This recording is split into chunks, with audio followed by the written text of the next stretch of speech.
Vous êtes sur Radio Prague International, à l'écoute du programme francophone diffusé depuis la capitale tchèque. Et vous avez bien raison, Dobrý den, bonjour à toutes et à tous. Les championnats du monde de patinage artistique se déroulent à Prague cette semaine et c'est un moment historique pour ce sport. Et pour la Tchéquie, on en parle dès le début de cette émission. Ce sera juste avant un nouvel épisode de notre série consacrée au temple de la littérature. J'ai nommé les bibliothèques tchèques les plus spectaculaires. Vous en saurez plus dans cette émission. Mais pour l'instant, on fait comme d'habitude le point sur l'actualité. Aujourd'hui, c'est en compagnie d'Anna Kubišta. Les informations. Le tribunal de Pardubice a ordonné le placement en détention provisoire de 2 personnes accusées d'avoir délibérément incendié les locaux de l'entreprise de production d'armement LPP Holding. Selon les enquêteurs, l'acte aurait été planifié et pourrait être lié à des motivations idéologiques liées au conflit israélo-palestinien ou à des intérêts étrangers via une opération sous faux drapeau. Un troisième suspect, une femme originaire des États-Unis, a déjà été placée en détention provisoire en Slovaquie à Bratislava. Lundi, les enquêteurs soupçonnent les individus d'avoir préparé l'attaque de manière coordonnée, provoquant un incendie qui a causé des dégâts importants sur le site. L'affaire est prise très au sérieux par les autorités en raison de la nature stratégique de l'entreprise visée et du contexte sécuritaire. La justice a estimé qu'il existait un risque de fuite ou de récidive, justifiant leur placement en détention. La télévision publique tchèque pourrait faire face à un risque d'effondrement si le projet du gouvernement de réduire la redevance audiovisuelle était adopté, a averti son directeur Hinek Hudarek. Selon le directeur de la radio tchèque René Zavoral, cette baisse représenterait un terrible coup dur pour les finances de l'institution. Le projet du gouvernement prévoit d'exempter plusieurs catégories de la population, notamment les seniors, les jeunes et les entreprises, ce qui priverait les 2 médias publics d'environ un tiers de leurs revenus. Selon leurs dirigeants, une telle baisse entraînerait des pertes de plusieurs milliards de couronnes et rendrait difficile le respect des obligations du service public, voire la continuité de leurs activités.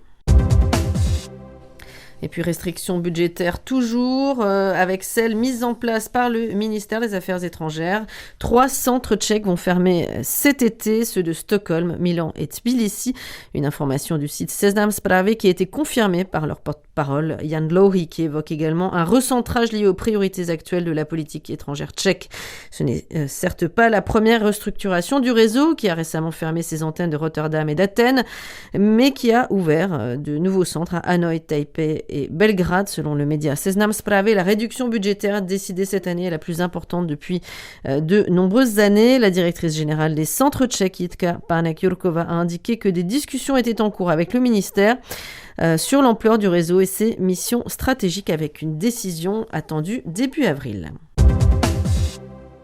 Le conflit entre le président Petr Pavel et le gouvernement d'Andrej Babiš autour de la nomination de Filip Turek a renforcé la confiance d'environ un tiers des Tchèques envers le chef de l'État, selon un sondage Median réalisé en février. À l'inverse, cette crise a plutôt affaibli la perception du gouvernement. 34% des personnes interrogées déclarent faire davantage confiance au président, contre 30% qui expriment une baisse de leur appréciation pour le gouvernement. Seuls 9% disent avoir davantage confiance, tandis que 36% en ont moins et une majorité relative ne voit pas de changement. Une traduction tchèque du roman en vers Robert le Diable, œuvre anonyme du début du XIIIe siècle, du XIIIe siècle, et célèbre légende du Moyen-Âge français, vient de paraître aux éditions de l'Université Charles. Le projet de traduction a été initié par l'historien et médiéviste Martin Nejedlí, dont la disparition soudaine le 24 mars 2025 a interrompu le travail. Formé dans le sillage de l'école des Annales et proche d'une approche de l'histoire incarnée par Jacques Le Goff, il s'était imposé comme une figure majeure des études médiévales tchèques. Son décès a profondément marqué la communauté académique, laissant inachevé un projet auquel il tenait particulièrement. Et puis plusieurs villes tchèques éteindront leurs lumières samedi soir pendant 1 heure dans le cadre de la campagne mondiale Earth Hour, une heure pour la Terre qui vise à sensibiliser à la problématique du changement climatique. Parmi les sites concernés figurent des monuments emblématiques comme la tour de Žižkov à Prague, le château de Špilberk à Brno ou la tour de l'hôtel de ville d'Ostrava, tandis que certaines municipalités organiseront aussi des activités liées à la protection de la nature. Un mot de météo pour terminer. Jeudi, jour de fête des Emmanuel, arrivée d'un front froid, retour de la grisaille et baisse notable des températures avec 8 degrés pour les maximales.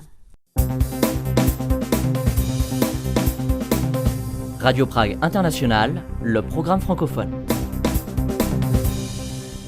Et une fois n'est pas coutume, on commence le programme du jour avec du sport, car la crème de la crème du patinage artistique est dans la capitale tchèque cette semaine, à l'occasion des championnats du monde qui, après les premiers entraînements de mardi, débutent ce mercredi 25 mars. Et 5 jours durant, jusqu'à dimanche, un nombreux public est attendu à Prague pour admirer les performances, notamment de la très grande majorité des récents champions et médaillés olympiques.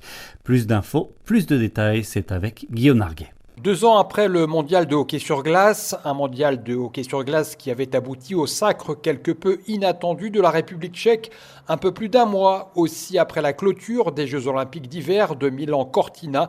C'est cette fois les championnats du monde de patinage artistique dont l'O2 Arena, une salle multifonctionnelle pouvant accueillir un peu plus de 17 000 spectateurs dans sa version sport de glace et le théâtre.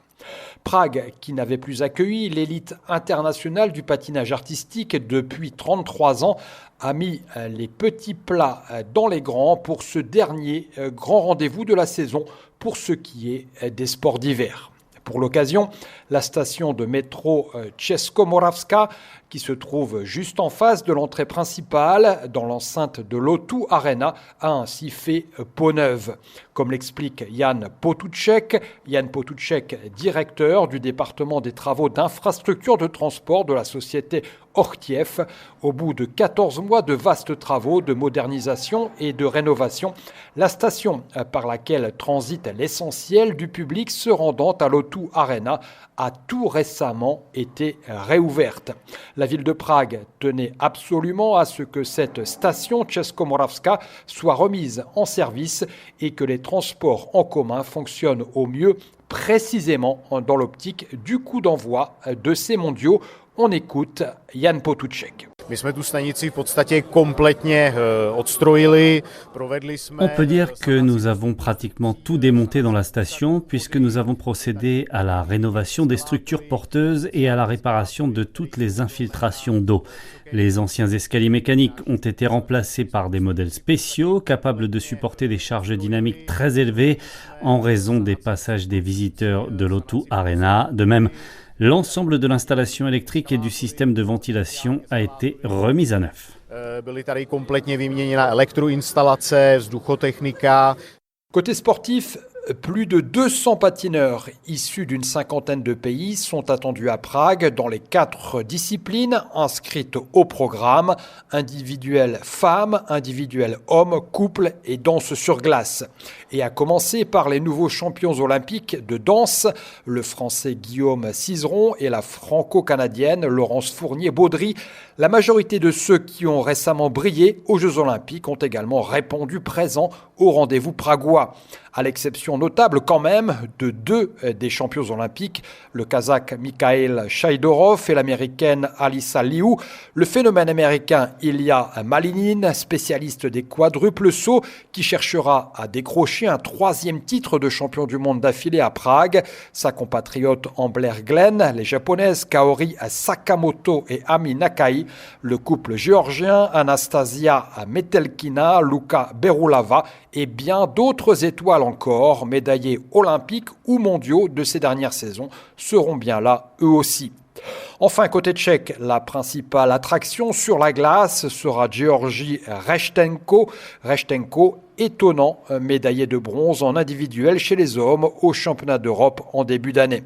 À Sheffield, le natif de Saint-Pétersbourg, qui représente sportivement la République tchèque depuis 2017, avait décroché la première médaille pour son pays d'adoption dans une grande compétition internationale depuis 13 ans.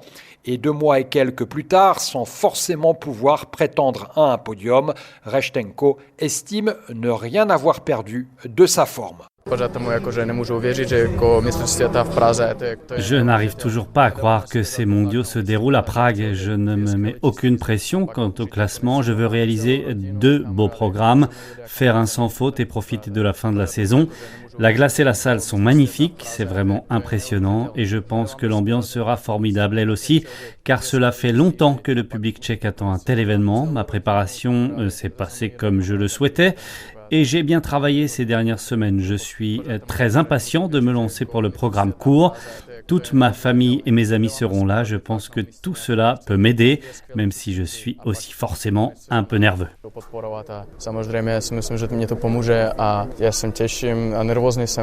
Ce mercredi matin, à l'aube des premiers sauts et pirouettes sur la glace, avec les programmes courts dans les catégories femmes et couples, seules quelques dizaines de billets restaient encore disponibles à la vente pour les 5 jours de compétition, et ce jusqu'au gala d'exhibition qui dimanche clôturera l'événement comme de tradition.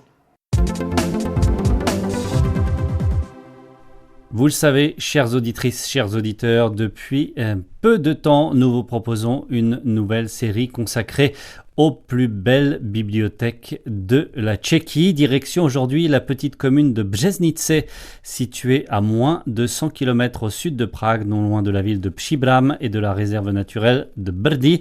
On y trouve l'un des plus beaux châteaux Renaissance en Tchéquie qui abrite une curiosité, la plus ancienne bibliothèque de château en Bohême qui s'est conservée depuis 1558 dans son état d'origine. Des détails avec Magdalena Hrozinkova.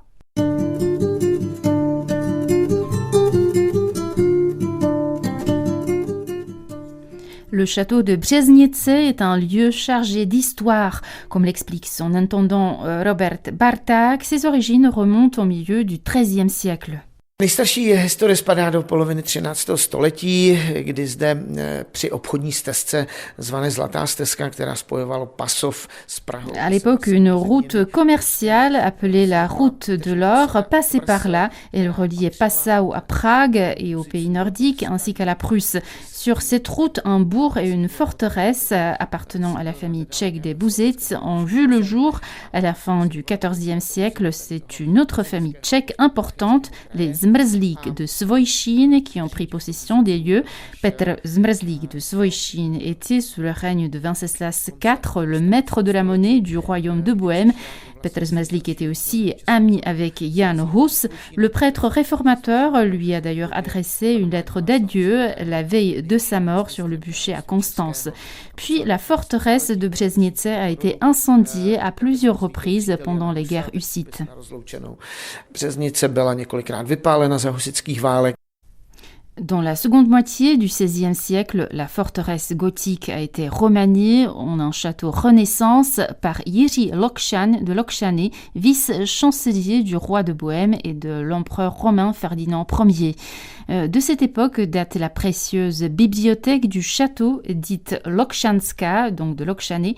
La bibliothèque a été plus précisément fondée par Kateřina de Lokšany, devenue propriétaire du domaine après la mort de son mari Jiří. Il s'agit en réalité d'un tout petit espace de la tour du château peint dans une couleur verte vive. Comme l'explique encore Robert Barták, la bibliothèque est unique à plusieurs égards. Tak je unikátní i tím, že se zachovala původní renesanční podoba tohoto prostoru. C'est ici que pour la première fois, des livres ont été présentés sur des rayonnages et dans des armoires car au XVIe siècle, dans les châteaux, les livres, la vaisselle, les vêtements et les autres objets ménagers étaient habituellement rangés dans des coffres. Cela n'était guère commode et la bibliothèque du château de Březnice témoigne justement d'une grande nouveauté qui a consisté à placer les livres sur des étagères, une solution beaucoup plus claire et pratique. Takže včetně věcí, nádobí, oblečení, knih a dalších věcí. Une autre particularité tient au fait que lorsque les armoires contenant les livres sont fermées, la bibliothèque se confond presque avec les murs environnants richement décorés. Au fil des siècles, les différents propriétaires du domaine de Březnice ont accumulé des livres et des écrits de grande valeur qui sont aujourd'hui conservés au Musée national de Prague. On trouve parmi eux des manuscrits du Xe siècle, la Bible de Jaromír du XIIIe siècle ou encore les récits philosophiques de Thomas d'Aquin. La collection de livres qui est exposée actuellement provient du château tchèque de Kopidlno.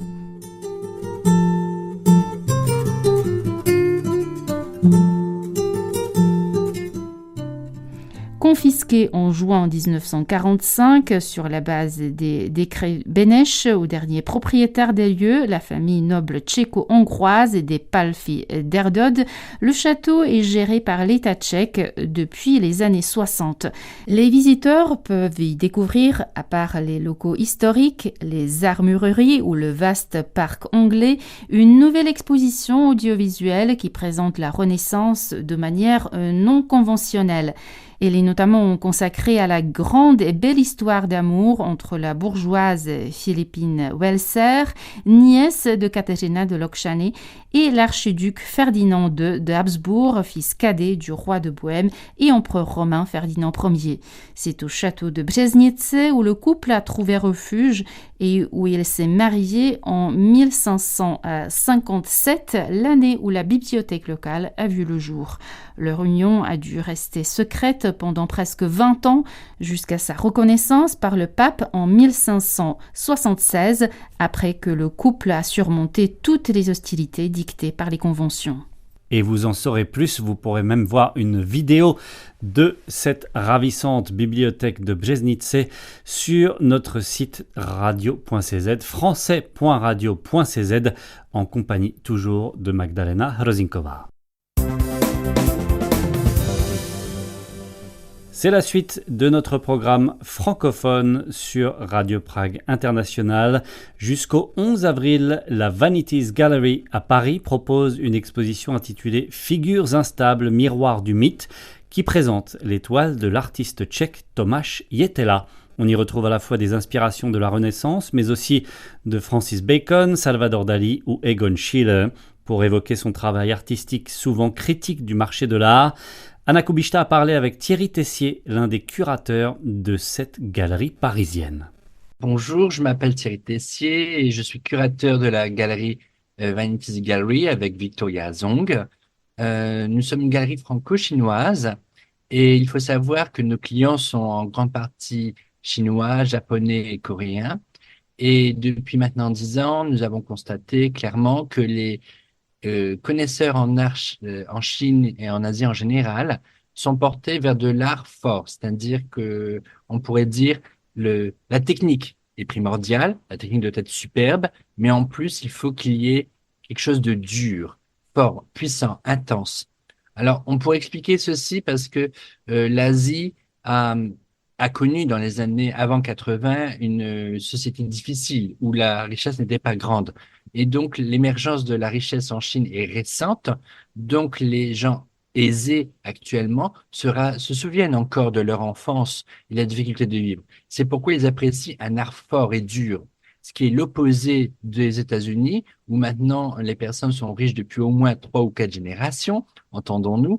Et donc, ils apprécient plutôt un art plutôt calme, gentil. Vous voyez ce que je veux dire? Et donc, Tomáš Jetela, nous apprécions son travail parce que justement, il mélange sa culture artistique qui est vaste avec une personnalité propre qui est autant la critique de la société que de la critique du marché de l'art aussi. Et aussi les problèmes que nous sommes confrontés au quotidien, la violence de la société, la perception du monde Et cet ensemble fait quelque chose de syncrétique et particulièrement puissant. Alors, Thomas Chetelaar, hein, qui est né en 1986, donc c'est un relativement jeune artiste. C'est un peintre contemporain figuratif, dans un monde finalement où la place pour le figuratif est quand même beaucoup moins présente. Euh, Justement, quelle est aujourd'hui la place du figuratif dans le monde de l'art et l'envie, en fait, par exemple, des collectionneurs d'avoir des œuvres figuratives plutôt que abstraites? Alors, votre remarque est particulièrement pertinente puisque vous êtes en France, évidemment, et donc vous savez très bien que le système français est particulièrement tourné vers l'abstraction depuis maintenant à peu près 80 ans. Même si le Centre Pompidou avait fait une exposition dans les années 2005 sur le retour du néo-figuratif, mais en France, où on est particulièrement intellectualisé dans notre marché de l'art, on a considéré que le figuratif était passé de mode, et qu'on avait tout dit dedans. Ce qui n'est pas le cas de l'Asie. L'Asie, il y a toujours eu deux marchés, le figuratif et la tradition abstraite. Et ces deux marchés sont particulièrement appréciés. Il n'y a pas du tout, on ne dit pas que l'un est meilleur que l'autre. Tandis qu'en France, depuis les années, on va dire 1920, la conceptualisation de l'art a pris le dessus sur la technique figurative. Donc, depuis maintenant une dizaine d'années, même en Europe, on voit que le figuratif revient, mais c'est pas un figuratif comme on le verrait avec les post-impressionnistes, où on va peindre une jeune femme dans un jardin, pas du tout. C'est un figuratif conceptuel où on va apporter quelque chose, mais aussi, j'ai envie de dire, c'est plus accessible intellectuellement au public lambda. Si vous êtes face à un tableau abstrait, les personnes souvent restent quoi devant? Ah, qu'est-ce que c'est? Qu'est-ce que ça raconte cette histoire? Un tableau figuratif permet de dire, ah, techniquement, il a bien fait son ombrage, c'est beau, voilà. Donc, c'est ça aussi, c'est-à-dire que le public lambda a plus de facilité à appréhender une peinture figurative qu'une peinture abstraite. Je pense qu'on pourrait faire un parallèle avec la première et seconde école de Fontainebleau au XVIe siècle en France, où ils étaient tellement partis loin dans la conceptualisation qu'il y a eu le néoclassicisme monumental de Louis XIV pour justement contrebalancer cet art trop conceptuel. J'ai envie de dire qu'au XXIe siècle, on est dans le même état de figure où l'art contemporain conceptuel est parti tellement loin que les gens ont dit, mais en fait, on comprend rien. Et Et, donc, pour une large partie de la population, ce retour au figuratif correspond en fait à une plus grande facilité de compréhension. et pour le coup, Thomas Chetelaar le justifie, en fait, son choix, en fait, de se consacrer Alors, au figuratif plutôt voilà, au je côté pense plus pas que conceptuel. c'est un choix particulièrement franc de la figuration. C'est plus parce qu'il choisit des artistes de s'inspirer d'artistes, on va dire figuratifs, mais forts. Bacon, Egon Schiele, tous ces artistes qui, quelquefois, ou l'abstraction lyrique, par la force de leurs traits, frôlent l'abstraction. Certaines des œuvres de Thomas sont particulièrement, on va dire, à la limite. Là, vous avez par exemple un visage qui est complètement délavé, ou alors à la Bacon, c'est violent, c'est intense, ça ne peut pas plaire à tout le monde, évidemment, mais je pense que c'est vraiment sa narration, c'est-à-dire s'inspirer des artistes forts pour produire un art fort, intense. Vous parliez tout à l'heure, c'est intéressant en fait, de la Renaissance. On pourrait dire aussi que, alors de manière un peu particulière, peut-être, c'est peut-être une comparaison un peu hasardeuse, mais qu'il y a aussi chez lui une forme d'influence via Arcimboldo. Et c'est intéressant parce que le peintre, c'était le peintre de Rodolphe II, évidemment, et qui est associé à cette cour pragoise à la Renaissance. Est-ce que peut-être on pourrait en dire quelques mots? Bah, en fait, évidemment, puisque Thomas, s'inspirant de plein d'artistes, que ce soit la Renaissance, de Poussin, Arcimboldo, que vous le signalez, euh, nous montre déjà sa culture excessivement large et variée. Il fait des petits échos à l'histoire pragoise et il fait aussi un écho plus largement à l'Europe de l'Est. Quand je parle d'Egon Schiele, évidemment, je pense au sécessionnisme viennois. Donc, c'est un mélange de culture, de positionnement intellectuel. Et ce qui est important aussi, par son travail, il rappelle que l'Europe de l'Est ou l'Europe du Centre a apporté beaucoup à l'histoire de l'art. Et ça, c'est important parce que quand on est à Paris ou à Londres, on l'oublie souvent. Peut-être un dernier mot, est-ce que, puisque évidemment on est à la radio et certes, voilà, Oui. on verra ça aussi sur une page internet, donc visuellement, comment est-ce qu'il travaille, comment est-ce que Thomas Ietela travaille justement les corps et les visages, puisque vous parliez justement de cette force, peut-être même cette violence hein, qui est recherchée notamment par les clients asiatiques. Alors, on va dire que le traitement des visages, ils sont tirés. La peinture est tirée avec le pinceau, peut-être même quelquefois avec le couteau, pour donner un mouvement. Donc, c'est très intense et il prend du temps pour réaliser ces peintures, hein. On est sur des questions de plusieurs semaines parce qu'il faut revenir dessus. Il travaille avec plusieurs peintures en même temps et il revient dessus. Donc, c'est une peinture à l'huile, technique et vraiment on a un effet de mouvement, d'effacement quelquefois, qui peut rappeler aussi les peintures de Freud. C'est vraiment ce mouvement, ces corps torturés apportent une puissance, j'ai envie de dire. Ce qui est intéressant, c'est que quand j'en parle avec mes étudiants, je présente les œuvres d'Egon Schiele, que j'adore particulièrement, hein, les dessins d'une puissance énorme.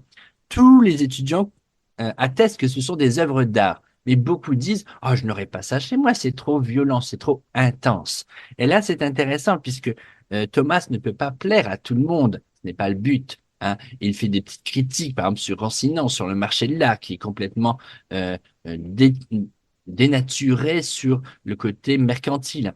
Mais personne ne peut dire que ce n'est pas de l'art parce que sa technique, ces références artistiques sont primordiales et sont vraiment puissantes. Donc, tout le monde verra une exposition où on a des œuvres puissantes et peut-être quelques collectionneurs comprendront l'intérêt de cet artiste qui, même s'il est jeune en 1986, il est né, je vous le rappelle, il a déjà une très belle carrière, plus d'une vingtaine d'expositions, dont une quinzaine solo, ce qui est énorme pour son jeune âge. Et je pense qu'il aura une très belle carrière et qu'il va devenir un grand artiste tchèque.